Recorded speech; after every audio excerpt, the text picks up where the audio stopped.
I found a place to get water for my needs here at the RV. I've been getting water at a place where you put 50 cents in and you get 5 gallons. Pretty much the same place for I don't know how many years now. The guy, it's adjacent to a liquor store, and where I used to buy all my beer and stuff. All my beer. I didn't drink any alcohol really, just beer. But I used to go in there, and I just started getting bad vibes from homeboy, that cashier dude. So I just stopped talking to him. For one, he put one of those blowers that blow the, blowers. Got a new one of those and just decided he didn't like I don't know what the fuck's his problem. But he went ahead and blew that towards me. And, like there's a lot. Yuma's a filthy place as far as dust and dirt and grime. There's no street sweepers with water coming down the way like San Diego. Whatever, but...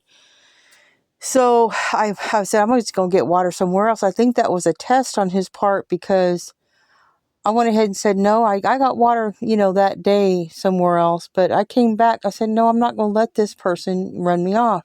So I think it was, his idea that he's going to see how much I can take. And he's a weird dude. So the other night, he was getting off work, like say 11 o'clock or what have you. I don't time it, but I think it's like 11:30.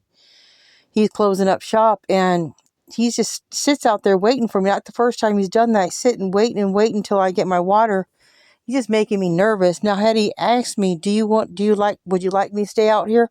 Communicate with me. But no, it was just another head game to see how much he can sit there and play head games with me. Finally, after much thought about this situation, much thought for the last few days, I thought, you know what, I'm just going to absolutely no contact with this guy because, first of all, sheriffs, border patrol, cops, city cops, all of them driving by, like taking cues from this guy who happens to be a rule follower, snitch type, 100% runs off all homeless people, has a bad attitude towards street people, but most of his customers are street people or ex-street people or whatever. That's what people don't like getting anyway. So he ended up having, I don't know what these cops were thinking, but they were like, okay, he's sitting there. I'm thinking, no, this is a violation of my rights on every level because last time I checked, it was okay for me to get water without a chaperone. This is still America. An uninvited chaperone. Okay. So I just thought, I'm just going to get water somewhere else. I looked around and researched it all up and down one day, which way to lose. Next thing I know, I found the exact perfect place for me to go get water. And I can get water for free there. I don't have to pay 50 cents for 5 gallons because all I do is wash myself and just barely, screech by. I don't got much money with Social Security payments and all this.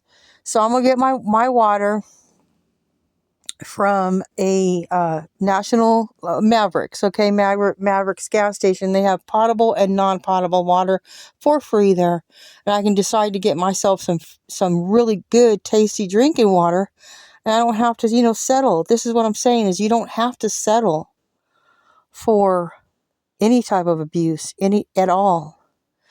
And he has done other things that tells me that he is a mental abuser. This video is about me becoming empowered, and every one of these videos are going to be about that. So that's what I have to say for now.